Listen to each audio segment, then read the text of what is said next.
हरे कृष्णा। हमारे जीवन में कृतज्ञता का अत्यंत विशेष महत्व है। और जानते हैं क्यों? क्योंकि हम अपने जीवन में जब किसी भी कार्य के लिए, किसी भी वस्तु के लिए कृतज्ञता व्यक्त करते हैं तो एक सकारात्मक ऊर्जा और समृद्धि का संचार स्वतः ही हमारे जीवन में होने लगता है। इसलिए जीवन में घटित होने वाले अच्छे या बुरे किसी भी प्रसंग के लिए व्यक्ति को कृतज्ञ होना चाहिए।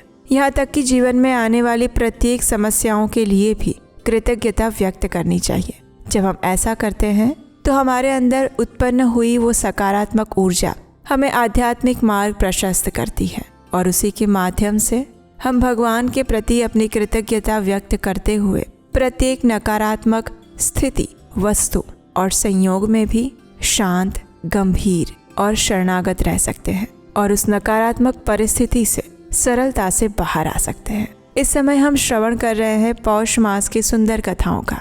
चलिए आज की इस कथा श्रृंखला को आगे बढ़ाते हुए सुनते हैं पौष मास की इस पौराणिक कथा को। आइए आज की पौष मास कथा आरंभ करते हैं। इसी कथा श्रृंखला की पिछली कड़ी में हमने सुना कि नैमिषारण्य में एकत्रित सभी ऋषिगण श्री सूत गोस्वामी से सुव्रत नामक ब्राह्मण के चरित्र का वर्णन सुनना चाहते हैं और उसी की कथा को आगे बढ़ाते हुए श्री सूत गोस्वामी ने सबसे पहले सोम शर्मा ब्राह्मण और उनकी पत्नी सुमना की कथा कहना आरंभ किया है। और इस समय सुमना अपने पति को समझाते हुए धर्म और अध्यात्म की व्याख्या कर रही है और एक ऐसी कथा का वर्णन कर रही है जिसमें दुर्वासा मुनि और भगवान दत्तात्रेय की तपस्या से प्रसन्न होकर धर्मदेव दुर्वासा मुनि के समक्ष प्रकट हुए हैं और उनके साथ साथ ब्रह्मचर्य, नियम, तप, इंद्रिय संयम, शौच इत्यादि भी मानव स्वरूप धारण करके उनके सामने आए हैं और धर्मदेव उन सब का परिचय दे रहे हैं। तो चलिए आज की कथा का आरंभ करते हैं। धर्मदेव ने कहा, हे ब्रह्मदेव, यहाँ देखिए, स्त्रियों में यह शुश्रूषा है जो सत्य से विभूषित, सौभाग्यवती और साध्वी है। उसका स्वभाव अत्यंत धीर है, सारे अंगों से प्रसन्नता टपक रही है। उसका रंग श्वेत है और मुख पर हास्य की छाया है। वह कमल लोचना सरस्वती देवी है। हे द्विज श्रेष्ठ, ये दिव्य आभूषणों से युक्त क्षमा उपस्थित है जो परम शांत, सुस्थिर और अनेकों मंगलमय विधानों से युक्त है। हे महाप्राज्ञ, आपकी ज्ञान स्वरूपा शांति भी दिव्य आभूषणों से विभूषित होकर यहाँ आई है। यह है तुम्हारी प्रज्ञा जो परोपकार में संलग्न, सत्यपरायण और स्वल्प भाषण करने वाली है। यह क्षमा के साथ बड़ी प्रसन्न रहती है। इस यशस्विनी के शरीर का वर्ण श्याम है। अब देखिए, जिसका शरीर तपाए हुए सोने के समान उद्दीप्त दिखाई दे रहा है वो महाभागा अहिंसा है। यह अत्यंत प्रसन्न और अच्छी मंत्रणा से युक्त है। वो यत्र तत्र दृष्टि नहीं डालती, ज्ञान भाव से आक्रांत होकर सदैव तपस्या में लगी रहती है। हे महाभाग, अब ये देखिए, आपकी श्रद्धा भी आई है जो अनेक प्रकार की बुद्धि से आक्रांत और अनेकों ज्ञानों से आकुल होने पर भी स्थिर है। ये श्रद्धा मनोहर और मंगलमयी है। सबका अच्छा चिंतन करने वाली, संपूर्ण जगत की माता, यशस्विनी और गौरवर्णा है। इधर ये मेधा उपस्थित है। उसके शरीर का रंग हंस और चंद्रमा के समान श्वेत है। गले में मोतियों का हार लटक रहा है। हाथ में पुस्तक और स्फटिकाक्ष की माला है। ये प्रज्ञा है जो सदैव ही अत्यंत प्रसन्न रहती है। ये प्रज्ञा देवी पीत वस्त्र से शोभा पा रही है। हे ब्राह्मण देव, जो त्रिभुवन का उपकार और पोषण करने में अद्वितीय है, जिसके शील की सदा प्रशंसा होती है, वो दया भी यहाँ आपके पास आई है। ये देखिए, ये वृद्धा, परम विदुषी, तपस्विनी, भाव की भार्या और मेरी माता है। हे सुव्रत, मैं आपका मूर्तिमान धर्म हूँ।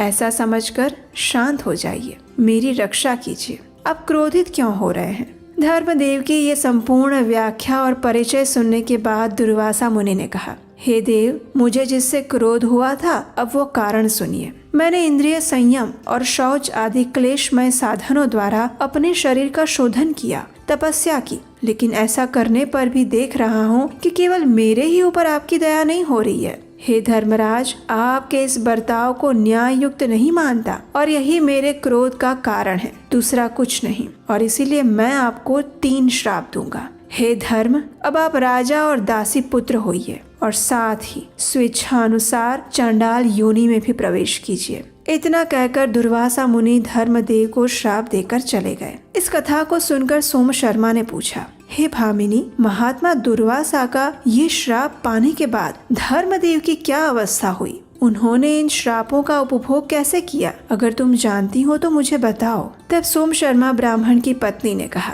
हे प्राणनाथ, धर्म ने भरत वंश में राजा युधिष्ठिर के रूप में जन्म ग्रहण किया। जब वे दासी पुत्र होकर उत्पन्न हुए तब वे विदुर नाम से उनकी प्रसिद्धि हुई। और तीसरे श्राप का उपभोग बताती हूँ। जिस समय महर्षि विश्वामित्र ने राजा हरिश्चंद्र को बहुत कष्ट पहुँचाया, उस समय परम बुद्धिमान धर्म चांडाल के स्वरूप को प्राप्त हुए थे।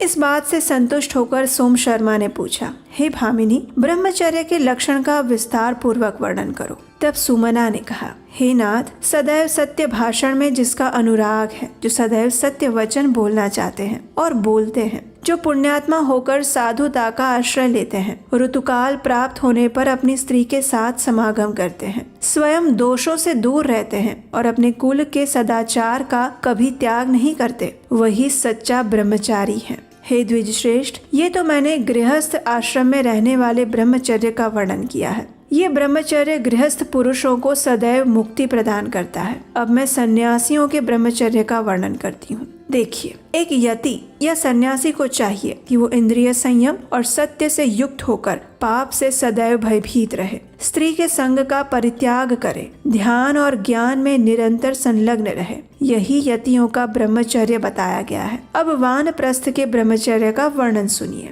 वानप्रस्थी को सदाचार से रहना चाहिए और काम और क्रोध का त्याग करना चाहिए। उच्च वृत्ति से जीविका चलाए और प्राणियों के उपकार में संलग्न रहे। यही वानप्रस्थ का ब्रह्मचर्य धर्म बताया गया है। अब मैं सत्य का वर्णन करती हूँ। जिसकी बुद्धि पराये धन और पराई स्त्री को देखकर आसक्त नहीं होती, वो पुरुष सत्यनिष्ठ कहा गया है। अब दान क्या है, ये सुनिए। जिससे मनुष्य जीवित रहता है। भूख से पीड़ित मनुष्य को भोजन के लिए अन्न अवश्य देना चाहिए। उसको देने से महान पुण्य होता है और दाता मनुष्य सदैव अमृत का उपभोग करता है। अपने वैभव के अनुसार प्रतिदिन कुछ न कुछ दान अवश्य देना चाहिए। सहानुभूति पूर्ण वचन कहना, तृण, शय्या, घर की शीतल छाया, पृथ्वी, जल, अन्न, मधुर वचन, आसन, वस्त्र या फिर निवास स्थान और पैर धोने के लिए जल, ये सभी वस्तुएं जो प्रतिदिन आए हुए अतिथि को निष्कपट भाव से अर्पण करता है, वो इस लोक और परलोक में भी आनंद का अनुभव करता है। जो दान और स्वाध्याय इत्यादि शुभ कर्मों के द्वारा अपने प्रत्येक दिन को सफल बनाता है, वो इस जगत में मनुष्य होकर भी देवता माना जाता है। हे पतिदेव,